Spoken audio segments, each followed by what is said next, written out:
Today we're reading chapter 18 of Charlotte's Web, The Cool of the Evening. In the cool of the evening, when the shadows darkened the fairgrounds, Templeton crept from the crate and looked out. Wilbur lay asleep in the straw. Charlotte was building a web. Templeton's keen nose detected many fine smells in the air. The rat was hungry and thirsty. He decided to go off exploring. Without saying anything to anybody, he started off. "Bring me back a word," Charlotte called after him. "I shall be writing tonight for the last time." The rat mumbled something to himself and then disappeared into the shadows. He did not like being treated like a messenger boy. After the heat of the day, the evening came as a welcome relief to all. The Ferris wheel was lighted now. It went round and round in the sky and seemed twice as high as by day. There were lights on the midway, and you could hear the crackle of the gambling machines, the music of the merry-go-round, and the voice of a man in the Beano booth calling numbers. The children felt refreshed after their nap, and Fern met her friend Henry Fussy, and he invited her to ride with him in the Ferris wheel. He even bought a ticket for her, so it didn't cost anything. When Mrs. Arable happened to look up into the starry sky and saw her little daughter sitting with Henry Fussy and going higher and higher into the air, and saw how happy Fern looked, she just shook her head. "My," she said, "Henry Fussy, think of that." Templeton kept out of sight. In the tall grass behind a cattle barn, he found a folded up newspaper. Inside it were the leftovers from somebody's lunch. A deviled ham sandwich, a piece of Swiss cheese, a part of a hard-boiled egg, and the core of a wormy apple. Blech. The rat crawled in and ate everything. Then he tore out a word from the paper, rolled it up, and started back to Wilbur's pen. Charlotte had her web almost finished when Templeton returned, carrying the newspaper clipping. She had left a space in the middle of the web. At this hour, no people were around the pig pen, so the rat and the spider and the pig were by themselves. "Hope you found a good one," Charlotte said. "It is the last word that I shall ever write." "Here," said Templeton, unrolling the paper. "What does it say?" asked Charlotte. "You'll have to read it for me."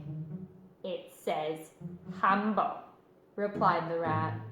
"Humble," said Charlotte. "Humble has two meanings.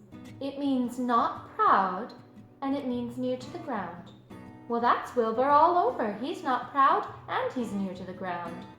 "Well, I hope you're satisfied," sneered the rat. "I'm not going to spend all my time fetching and carrying. I came to this fair to enjoy myself, not deliver papers." "Oh, you've been very helpful," Charlotte said. "Run along if you want to see more of the fair." The rat grinned. "I'm going to make a night of it," he said. "The old sheep was right. This fair is a rat's paradise. What eating, what drinking, and everywhere good hiding and hunting. Bye-bye, my humble Wilbur. Fare thee well, Charlotte, you old schemer. This will be a night to remember in a rat's life." And he vanished into the shadows. Charlotte went back to her work. It was quite dark now. In the distance, fireworks began going off, rockets scattering fiery balls in the sky. By the time the Arables and the Zuckermans and Lurvy returned from the grandstand, Charlotte had finished her web. The word humble was woven neatly in the center, and nobody noticed it in the darkness. Everyone was tired and happy. Fern and Avery climbed into the truck and lay down. They pulled the Indian blanket over them, and Lurvy gave Wilbur a forkful of fresh straw. Mr. Arable patted him. "Time for us to go home," he said to the pig. "See you tomorrow." The grown-ups climbed slowly into the truck, and Wilbur heard the engine start, and then he heard the truck moving away in a low speed. He would have felt lonely and homesick had Charlotte not been with him. He never felt lonely when she was near. In the distance, he could still hear the music of the merry-go-round. As he was dropping off to sleep, he spoke to Charlotte.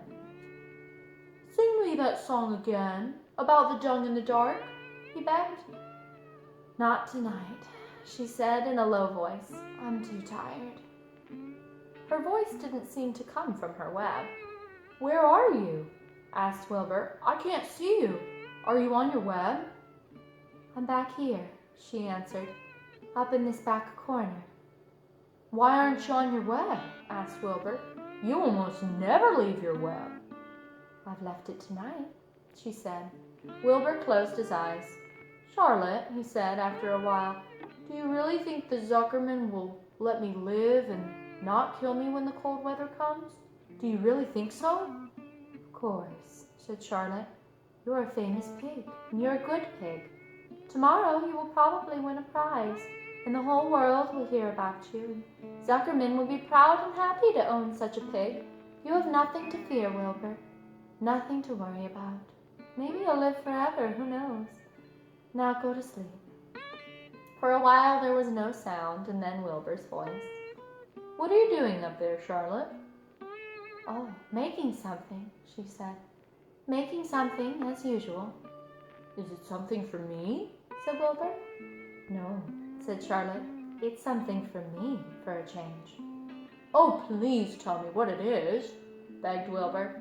I'll tell you in the morning, she said. When the first light comes into the sky and the sparrows stir, and the cows rattle their chains, and the rooster crows and the stars fade. When the early cars whisper along the highway, you'll look up here, and I'll show you something. I'll show you my masterpiece. Before she finished the sentence, Wilbur was asleep. She could tell by the sound of his breathing that he was sleeping peacefully deep in the straw. Miles away at the Arables' house, the men sat around the kitchen table, eating a dish of canned peaches and talking over the events of the day. Upstairs, Avery was already in bed and asleep. Mrs. Arable was tucking Fern into bed. Did you have a good time at the fair? She asked as she kissed her daughter. Fern nodded. I had the best time that I've ever had anywhere or any time in my whole life. Well, said Mrs. Arable, isn't that nice? And that's the end. We'll have to find out what Charlotte's masterpiece is next time. See you then. Bye.